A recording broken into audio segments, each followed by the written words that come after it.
All right, welcome into a special edition. Just sitting here. I'm Joe Murray. It's been a wild day for me. Did radio till 2 o'clock today.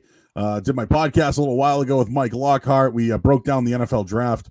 And then I have a betting show. You can actually bet on the draft for all you degenerates out there. So we got that coming up in just a little bit. And right now we have a special preview. We're going to bring in Dan Soder. He is from the Bonfire. You can hear that on SiriusXM. We'll bring him in. And also want to bring in Sean Sylver from 98.5 The Sports Hub as well. Sean, I know we talked a little bit off the air, but Dan, welcome to Just Sitting Here. I'm Joe Murray. Yeah, thanks for having me, dude. So I had a chance to meet you when you were in town in Boston. You were at Laugh Boston. And what happened was there was a phantom pooper. There was a woman shitting. Oh, I remember that. Going out and about shitting in a parking lot. And this was like a big deal, like a phantom pooper in the area. This was, and she got caught, and like now she's forever the fucking phantom pooper. Like wherever she goes, that's gonna be her big thing. But there's a bunch of people that are jealous of her ability to shit anywhere. I know several friends. I have the ability to poop everywhere. I can't pee everywhere, but I can poop everywhere. And I don't know if I can poop that freely. So I have a thing. Like I can't really poop at other people's houses. I'm fine with it. I cannot piss at a urinal with another man standing next to me, but I can take a dump in a church. Now that's funny. So yeah, like I'm weird about it. Like especially like another woman's house or somebody you're dating. I can't take a shit there and it's like, hey baby, come in the bedroom. Like no, it just doesn't work for me. My girlfriend painfully brought it up that I took a shit in front of her in our second date because we were staying in a hotel room and it was one of those she ones with like the glass thing, and I was like, I have to go. Now I work with Sean. Yeah. Like I don't know if we could go at there's something about the bathroom at our radio station where like it gets blown up. You walk in that fucking place and you're like, who is in there? And I'm afraid to even go near that toilet. I'm fucking scared of that thing. Can you shit at work, Sean? We're there, 4, 5, 6 hours at a time. I mean, yeah. What are the alternatives? Like Joe, if you're now obviously you're a married man now, but in the past, if you had to call an audible and you're on a date or at a lady's house, like what the heck are you doing? You're going down to Dunks? Like what's the deal? So Dan, you do a ton of comedy, but like what a better fucking opening line or a line for a girl to ease things up is, dude, I just took a shit or I got to take a shit. Can you give me a minute? Like poop talk is real, man. And that like really brings people together. Yeah, it's honesty. It's the most vulnerable you can be is having your waste slowly drop out of your body. So, all right. So Dan, I know you're doing a ton of shit. I actually was watching the Bonfire. You guys, I think you did it today. Did you guys record it today or is it on? Was it a Monday? Yeah, I think so. It's like we're Comedy Central wants to start doing this like YouTube live stream. So hopefully we do it every week. It was fun today. We just did an episode and then hopped on YouTube for a half hour. So I couldn't believe how many people were on the broadcast. I know you got Big J. Yeah. And you had like a DJ there. Oh, well, we have DJ Lou Witzke, and then we have Black Lou, and then we have Jacob, Christine, and then obviously Jay and I, and then Joe DeRosa has been our quarantine third mic, and then Sal Volcano, and then we had 3 members of Comedy Central staff. We're like one of those first round draft picks that just shows up with an entourage of 16, and they're like, "Hey, you haven't even played a game yet." And we're like, "Nah, these are my people. You gotta come and hang out." It's your posse. Yeah, it's our posse. It's the Bonfire posse. We're gonna fucking take up 12 seats. So we'll take I'll ask you a few stuff about yourself and everything like that. But obviously we're sports guys. So like right now the big news is Tom Brady goes to Tampa Bay and then fucking Gronk is now going to the Bucs. You have any thoughts on that? Immediately I was like, where's that 24/7 championship going? He wanted right. he pinned Mojo Rawley for it at fucking WrestleMania. So what's up? I immediately think like a wrestling fan. I'm immediately like, they're gonna have to take the belt off him. They already might have. I might have missed it, but I don't remember them taking the belt off Gronk. I don't know. Maybe it's a skit that like R-Truth will come out during a preseason game or some shit. Dude, that'd be great if it was like, my God, R-Truth is a Jaguar. He's a Jaguar. And he just fucking finishes it and wraps the leg after like an insignificant like 2nd and 8. It's just a drop pass and then R-Truth hits him and you're like, oh my God. So my take on it is that I think Gronk failed at everything. He left football for a year. He did the CBD thing. Yeah. Like he did like the Masked Singer. He did a bunch of shit. You saw Masked Singer was hype, Joe. Yeah. The Masked Singer, dude, the White Tiger, Big J was super fucking pumped about that. Big J was like, dude, I fucking know who the White Tiger is. I was like, I don't give a shit. I think it was like Rob Gronkowski was like a stripper trying to get straight. You know, he like went to community college and he's like, this shit's hard. And then he did like Phoenix Online and he was like, nah, fuck this shit. And then someone was like, hey, I got a private dance with your old fucking sugar daddy. And he's like, all right, I'm going to get these ass cheeks slapping to fucking Juvenile. Let's go. But I just think he failed at everything, and so he's like, shit. Like, he won the WrestleMania, by the way, like, him falling off that little rafter and then falling on everybody and winning. Like, well, what's I just thought it made him look like a douche. Yeah, I think we can all agree is, I don't know if you guys are, I assume you guys are lifelong wrestling fans because we're all talking about Mania with a certain fucking revere, but it's funny when you can start telling when spots are going to happen, when you see like 6 guys clutter and you're like, oh, he's going off the podium. You just see, because we're all like, oh, why are we all standing around talking? And you're like, I don't know, maybe because you're going to catch a person falling off a thing. And then when he did that and then pinned, I was like, of course. But I like first rodeo, you know? Yeah. But I would have wanted like a stinger splash or like a fucking elbow drop from Macho Man. Dude, if he would have done like a fucking Vader salt and just fucking flung himself backwards, that would have been badass. And the thing is, he would have been like the badass Gronk. Right? Instead, he's like the fucking Man-O-War or Manatee or whatever the fuck they had in there. Or the Mummy from years ago, you know? Portuguese Man-O-War, Aldo Montoya. I loved that. Dude, I remember that promo. I remember 2 promos that I was like, what the fuck is this?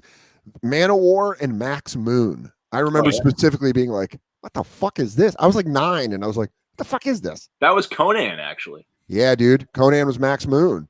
That was, I think we're all about the same age after, doing a little Wikipedia on you, Dan. Just doing some fucking research. Figure out what I'm dealing with here. But I was born in 83. Joe, you were born in 82, right? So we're all of a certain age.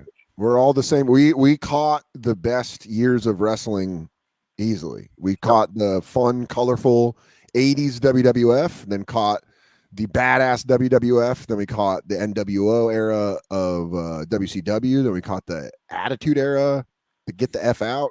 No, what's this now? I guess there was Ruthless Aggression. Yeah, Ruthless Aggression. This is oh shit, there's another company that's doing professional wrestling better. Yeah. I mean, that was coming to Boston last week. We had some nice tickets for that. But dude, you wanna get jealous? We were gonna go to Hell or High Water. No shit. Yeah. I was locked in. I was like, dude, I was so excited for that fucking double cage war game style. So Dan, we have somewhat of a crew. I'm wearing a hat, Kowloon. Yeah. They're a restaurant just outside of Boston. And legitimately, all like the wrestlers go, like they've been going there for like literally 50, 60, 70 years. Yeah.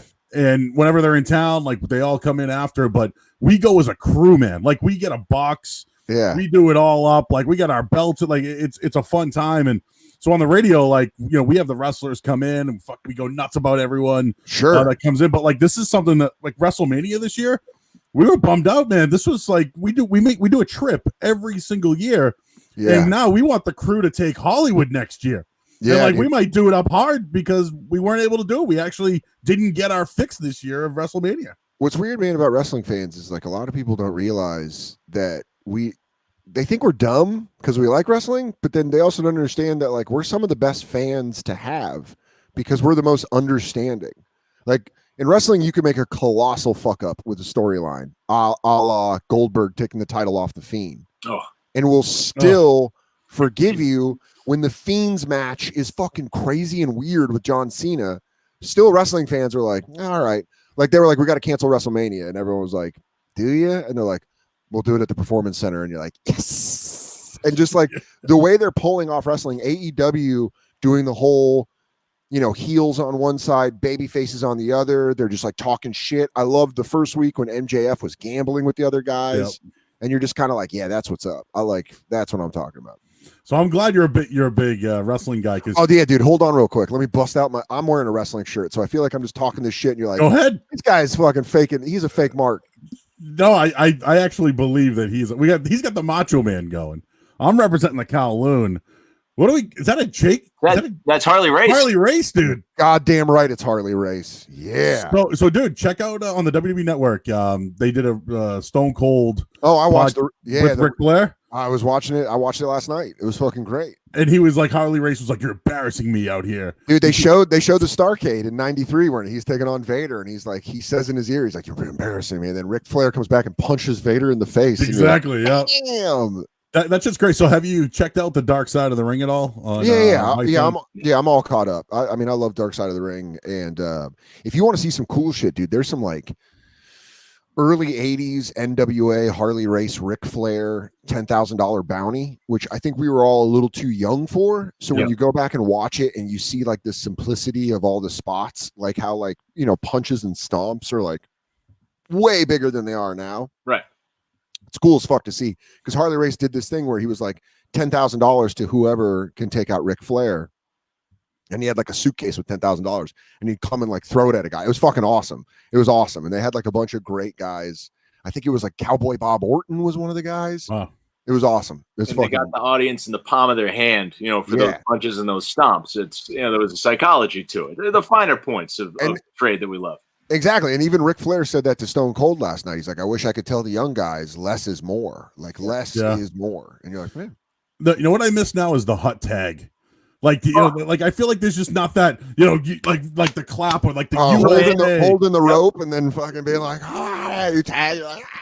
Come in, House of Fire, like, you know, Jim Powers and the Young Stallions gets that hot tag, you know, beats somebody up for a couple minutes and then gets squashed. Yeah, just pumping your fist and hitting them and then you're out. But I think AEW does a great job with tag team wrestling. I think they're doing a great job with tag team.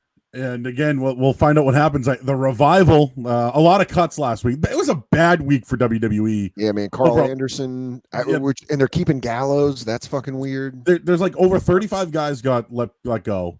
The Snuka thing did not look good. The XFL fucking folded. Yeah. What else? So, what the hell else happened last week? Obviously, everybody lost their job.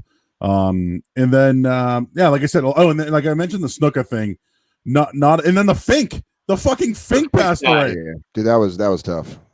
In my opinion, I think he's the best ring announcer in history. Like better than the Buffers. Yeah. I don't know who else does ring, but like, and don't get me wrong. Let's get ready to rumble and it's time and all that. But no, and New will always be one of the best pops that comes. I think, Fink is top 2. There was another guy, and I'm forgetting his name, but he used to do all the HBO boxing, and he's not Michael Buffer, but he's got the very like introducing that guy. Yeah.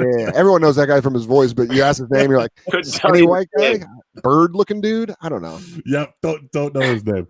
So we're gonna have a little fun here with wrestling. So just to pump Sean Sylver's tires a little bit. Yeah.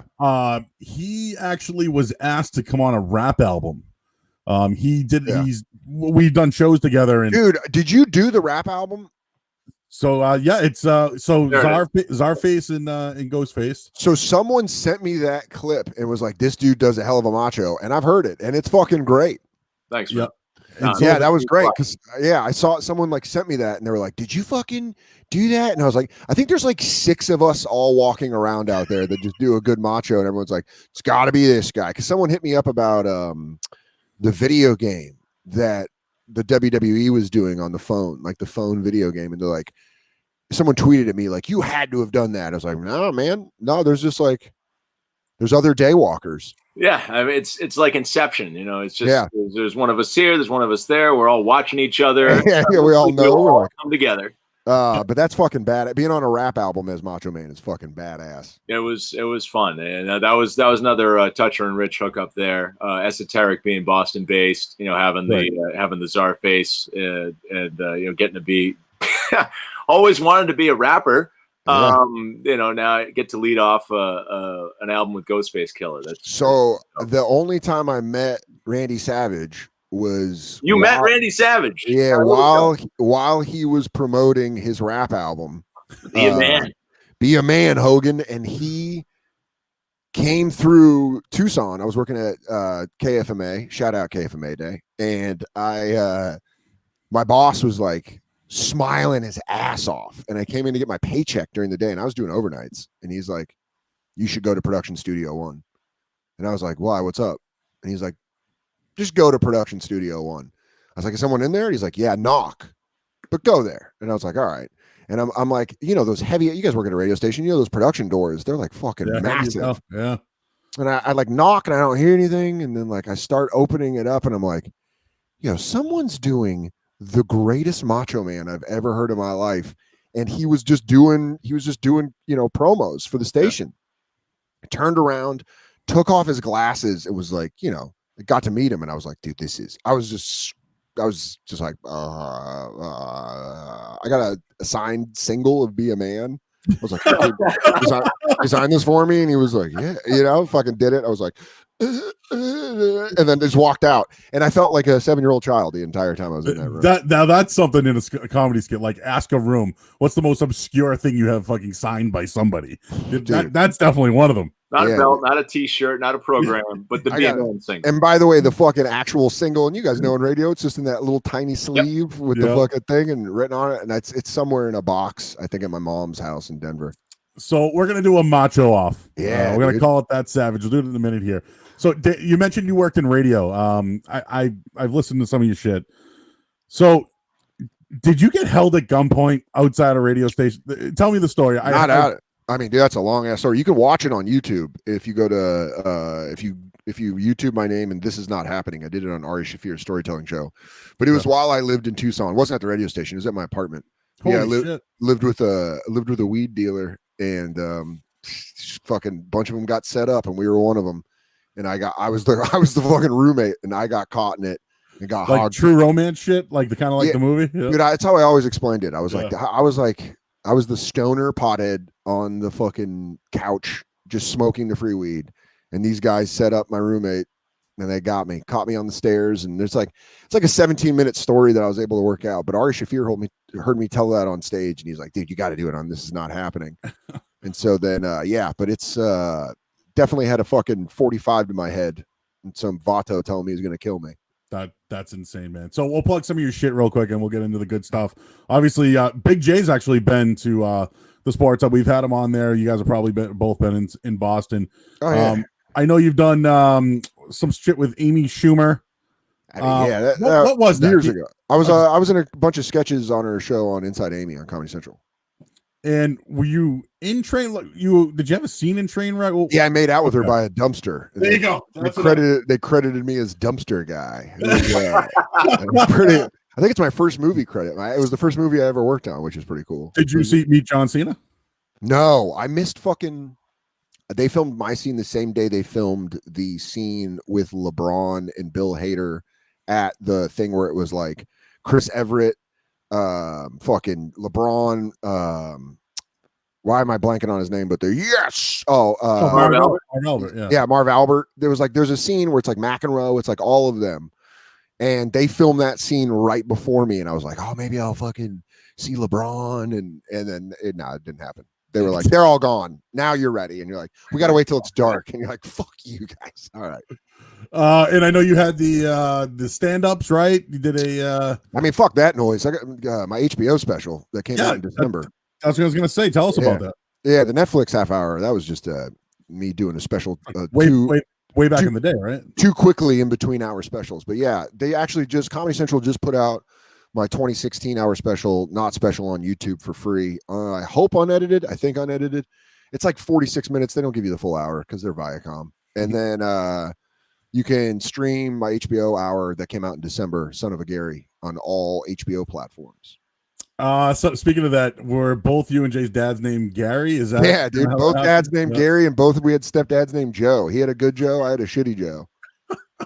That is hilarious, though. Like two people who meet and have like that's similar. Yeah. And you're were you born in Hartford? Is that correct? Yeah, man. I was born in Hartford, and my mom worked for Aetna back in the 80s. And so, everyone that worked in insurance lived in fucking Hartford. And then my mom got transferred to Denver, and that's where I ended up growing up from like 5 to 18.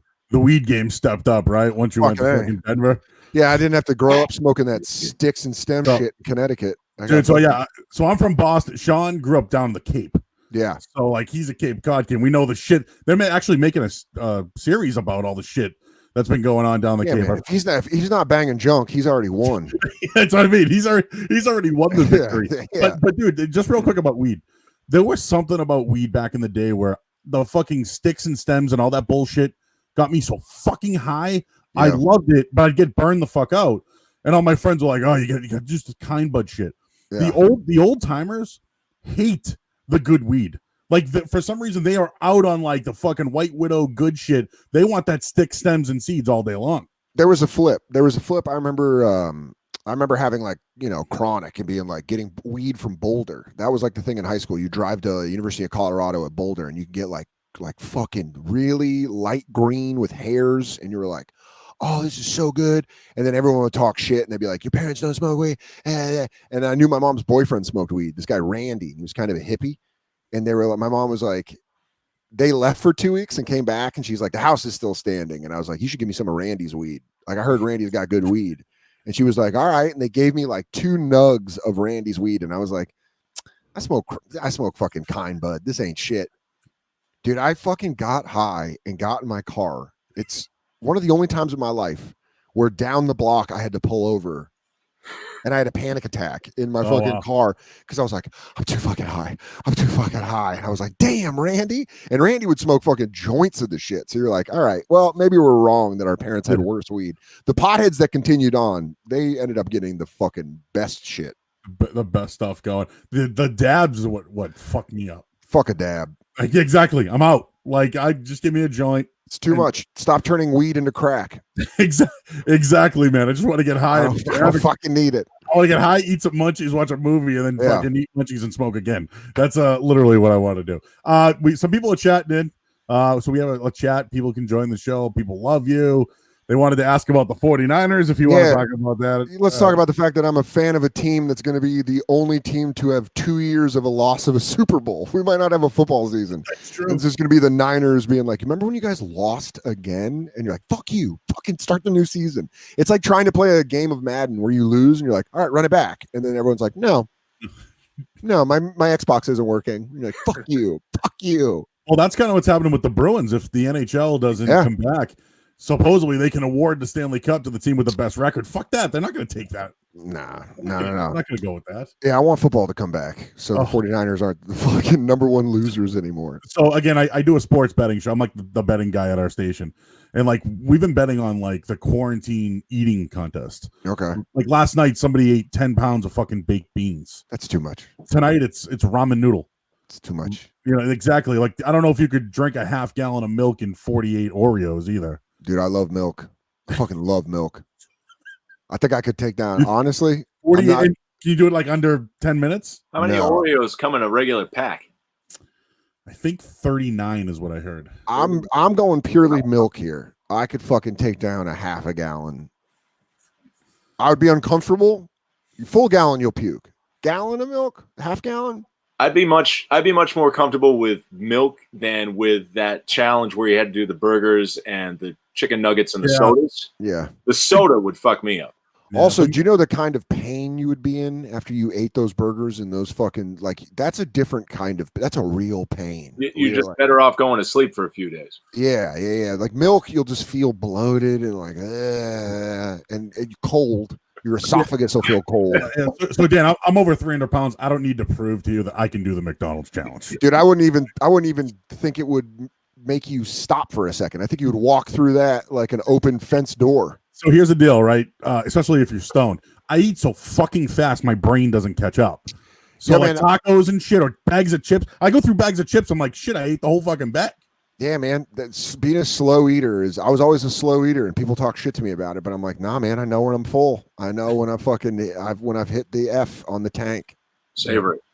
Yeah, and then exactly. That's when I'll know I'll have to take a shit at somebody else's place.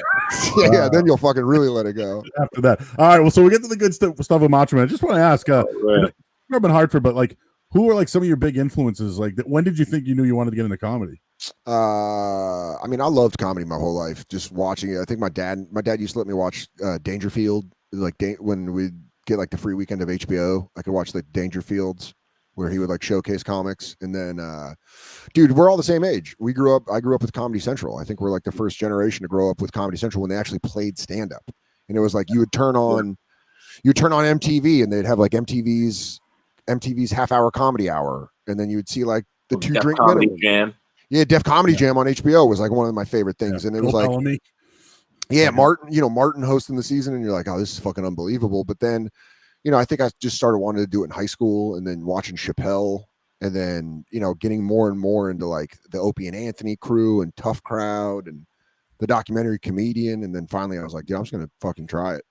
So when I first got on the radio, I was a producer for Steve Sweeney, local fucking. Oh, comedian. dude, Steve Sweeney is a Boston fucking legend. I meet the guy and he goes, I'm from the city. So he goes, you a wise guy? I'm like, and he says, you're my producer. So I had to fill in every once in a while. But like the guys that would come in there every day, like they could just come off the cuff and do anything, but anything prepared, fuck it. They couldn't do anything. The dump button was off the hook. But like the Tony V's of the world, Tony V, Lenny Clark, there was a bunch of guys that was like, I'm really good friends with Joe List and Dan Bolger and Tom Dustin, and there's a lot of guys that I got to meet coming up to Boston and doing shows when I first moved to New York. And it was like I got to learn all about the Boston scene, and drunkenly watching When Stand Up Stood Out, that documentary. And like, yeah, man, Boston as a city produces stand-up comedians the way Florida produces wide receivers. It's just like, I don't know why. They just fucking all come from there. If you want the thing is now is there used to be some like great places, like the Wilbur's great and Laugh Boston. Laugh Boston's great. But Nick's, I took my lumps at Nick's. I did my time at Tommy's. I did a lot of VFWs. Like Remington's, like these places are all gone now. So there's this Route 1, like I said, Kowloon's got comedy now. Yeah. Prince, there are these other places to go, but now you got to go to these big houses to see these events. But point of my story was when like people would be calling in, like we'd get Frank Santarelli in and all these guys, and like all of a sudden the Gary Gulman's like, hey, can I come on? I'm like, not kid. Like, we got Lenny Clark here today, or fucking Dennis Leary's coming in, and now like these dudes are huge, like the Rob Kellys of the world, the Dane Cooks, and it's like, nah, man, sorry, we don't have time for you today. And now they're like, Bill Burr's like, no, you fucking didn't let me on. Fuck you. I don't want to go on your fucking stupid show. Yeah, that group to me was like the most legendary. I know like all the guys that came before it, but for me, it's Bobby and Dane and Bill Burr and Patrice, Al Del Benny and Bob Marley. Like that class to me is like, that's fucking insane. That's an insane class of comedy where you're like, damn, all those guys were friends and all started in Boston. They all got fucked up together too. Like they were just dudes who hung out, at the fucking what's that Chinese joint down in the the Ding Ho or the Tam, whatever. That's what they did all night long and do it repeat over and over. Yeah, I got a lot of respect for the Boston scene. All right, cool. So let's get into this. So what we're gonna do here is so there's been a lot of Twitter buzz about Dan Soder has a great Macho Man, but people think Sean Sylver does. So I'm gonna go home court advantage. Sean, you go first. So all right. I think the first round, what we should do is maybe we should just riff on a wrestler. Got it. So Sean, you go first, then we'll have Dan, and people can chat in, and we'll find out who's got the best Macho Man. I guess we can call this segment That's Savage. Oh man, you loved that when you named that. You loved that, didn't you? Oh fuck, I went with it. You named it, and you were like, "That's the Barry Horowitz." Wow. Exactly. All right, so Sean, let's riff on a wrestler. You're first. All right. So just as fair warning, lots of this, and I've seen you do it too, Dan. There's a lot of this. Dude, you got to do the hands. If you don't do the hands, what are you even fucking doing? All right. So not just any wrestler, but the newest member of the Tampa Bay Buccaneers. Yeah, Rob Gronkowski. He's a wrestler. The current WWE 24/7 champion. Macho Man's got a bone to pick with you, Rob Gronkowski. Yeah, you think you could switch from the wrestling ring back to football? And that's a champion's prerogative. You just chose to exercise that option. But I'm the greatest intercontinental heavyweight champion of all time. And I want to have a little bit more gold around my waist. So you take that 24/7 title down to Tampa. You catch some passes from Tom Brady. You do whatever you want. But I'm going to be laying in wait. Yeah, the Macho Man is the Florida Man, not the onion kind of Florida Man. I am the Florida Man from Sarasota. Yeah, I'll be hanging out down the highway, truck stop. Maybe at the 50-yard line. Maybe I'll jump out of the back room at a strip club. Yeah, Rob Gronkowski, I'm coming for that 24/7 title. You better watch yourself, Gronk, because the Macho Man's going to spike you off the top rope and drop the elbow. 1, 2, 3. Ooh, yeah. Dig it. Good stuff. I'm just imagining Gronkowski be like, "Oh, that's pretty cool. I like that guy. that guy was a wrestler." All right, Dan. So we'll finish up this round with you. We'll do a riff on a wrestler. Yeah, thinking. The Macho Man been doing some thinking, yeah, and I'm thinking about blowing the whole thing up, yeah, breaking it out, yeah, talking about a wrestler that no one really thinks about, but his direct lineage, yeah, shares the same blood as the Macho Man Randy Savage, yeah. I'm talking about Leaping Lenny Poffo, yeah. I'm talking about the genius, yeah, smartest man in the room, yeah. You know for a fact 2 and 2 makes 4, and 4 and 4 make 8. Yeah. But what you don't know is the numbers he's doing. Yeah. The poems he's writing. Yeah. Never been really a masculine man. Not a very tough guy. But he's my brother and I'll protect him. Yeah. Protecting him. Showing him who's the boss. Yeah. Showing him who's the boss like Tony Danza. Yeah. Always walking in on Angela in the shower and I ain't talking about working. Yeah. Ain't working for a living. Everybody's working for the weekend. And so is the Macho Man. Yeah. Always working for the weekend. Working for a 3-day weekend. Yeah. And when I go to the top rope and I drop this elbow, everyone's out for the weekend. 1, 2, 3. Oh, yeah. Oh, good stuff there. Nice little promo. The Leaping Lenny Poffo. I feel like I could break kayfabe and fucking bring up Leaping Lenny. That's fucking great. You see, right, cool. I was just sitting there like this. I was just enraptured. I was just like, yeah. Well, dude, I was like, I've told you guys off air. I was like, I feel bad because I don't have my fucking sunglasses. Because another move, and you'd agree with this, Sean, is you grab the glasses, and it's glass. Yeah, you got them. See, not the real ones. These are just cheap, dollars. We can both do the cheap one knockoffs for the next round. You got to pull them. Pull them off. So some chat's coming in. Wow, Dan is insane. More bass. He's got the bass. I got the treble. Peter, Dan's the man, the Macho Man, the real brick. I think everyone listening. The real brick. I think the real brick nailed it. And Tony Danza, throw that one in there. Yeah, that one was fucking great. So, all right, let's do it backwards style. Okay. So Dan, you go first, and what we're gonna do this round is rap, lyric, or song.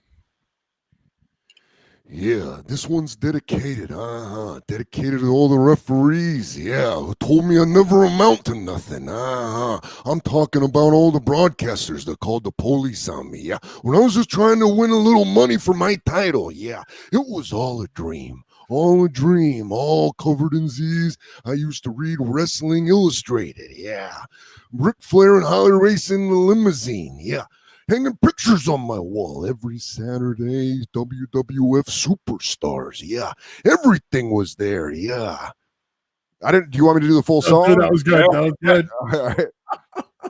That was really so. Sean, I know you kind of had something like that in mind. Oh yeah. So I don't know if you're gonna go the same way with that one. Did I fucking? Oh no, that's all right. I'm just switching gears here. And, so it's a live show. So we're round 2 here. People can chat in. Obviously, we'll get everyone's thoughts on there, but a little juicy by the Macho Man. Yes, I love it. And it is now Sean Sylver's turn to finish up round 2 on That's Savage. So you're your turn, Sean. Here we go, bud. Asking the Macho Man about a lyric, or rap. I think about 20 years ago or so, there was a hot song. It went, and it's just like the ocean under the moon. It's the same as the emotion that I get from you. Yeah, you got the kind of loving that can be so smooth. Give me your heart, make it real, and let's forget about it. Not a rep? No, okay, all right. Yeah, got it. Just waking up in the morning. Gotta thank God. I don't know, but today seems kind of odd. No barking from the dogs. No smog. And Mama cooked a breakfast with no hog. Got my grub on. Didn't pig out. Finally got a call from a girl the Macho Man wanted to dig out. Hooked it up later as I hit the dough. Thinking, will I live another 24? Yeah, hit the switch. I can make the ass drop. Had to stop at a red light, look in my mirror, not a jacker in sight, no! It's a good day for the Macho Man, I had to say. And you know what, Joe Murray? The Lakers beat the Supersonics, fucked around, got a triple-double, and all that good stuff. All right. Yeah. Yeah. Yeah, dude, great. I was almost like, which song? Perfect. Today was a good day. Perfect. The one I wanted to do was just completely inappropriate. Was When I first met you, yeah, my thoughts were a trip. You look so good, I'd suck on your daddy's dick. Yeah. Never felt that way in my life. Yeah. Didn't take long before I'd make you my wife. Sherry and Liz just creamed. fucking dude. I would honestly say this, and this is a 36-year-old saying this as a lifelong wrestling fan. I finally think Sherry Martel is the one you should pick, not Elizabeth. I think Sherry Martel lets you let your freak flag fly. She was ride or die, man. Dude, Yeah. she was so ride or die. She would scream and shit. Yep. And the other thing is, Miss Elizabeth, she was very, very beautiful and, had to come down and save Macho a couple of times. And I don't know. She rode the Lex Express and I was kind of out on that.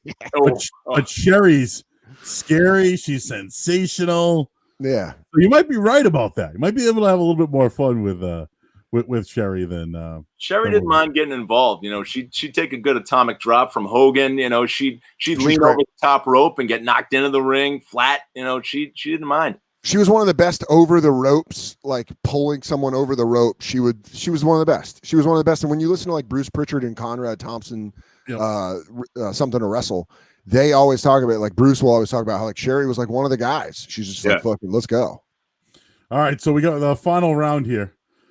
Yes, of course, Sherry was probably a freak. Oh, no doubt, Peter. we all agree with that. So the final round of That Savage, Dan Soder, Sean Sylver. What we will do on this one is we're just gonna cut a promo, man. Fucking A. So Sean, you go first, and we'll wrap it up with Dan. So first of all, a public service announcement from the Macho Man Randy Savage. Yeah, kind of like I would have done at that radio station that Dan Soder was working at back in the day. Dan Soder busts in the door. Much to his surprise, there's the Macho Man sitting there cutting a promo. Yeah, you're listening to 105.7. I don't know, I forget. It was a long time ago. They got a little something to say about COVID-19, yeah. And if you're coming for the Macho Man, don't waste your time. I'm already dead. Sitting in quarantine, I've had a lot of time on my hands, yeah. All by myself, kind of like Eric Carmen or maybe Celine Dion. You might have heard that cover version. It was very, very nice. Yeah, but last Sunday night, I watched The Last Dance on ESPN, and I got a bone to pick with Michael Jordan. They call you the GOAT. You're a 6-time NBA champion, but the Macho Man is a 6-time world heavyweight champ. Yeah, and that's not chicken feed. As well, I am the greatest intercontinental champion of all time. I already told you that, so just commit it to memory. That means that I deserve a documentary. Yeah, respect the dead. Bring it out. ESPN, 8 parts. Macho Man. Part 1. The Mega Powers explode. Part 2, Macho Man wins the championship again. Part 3, WCW.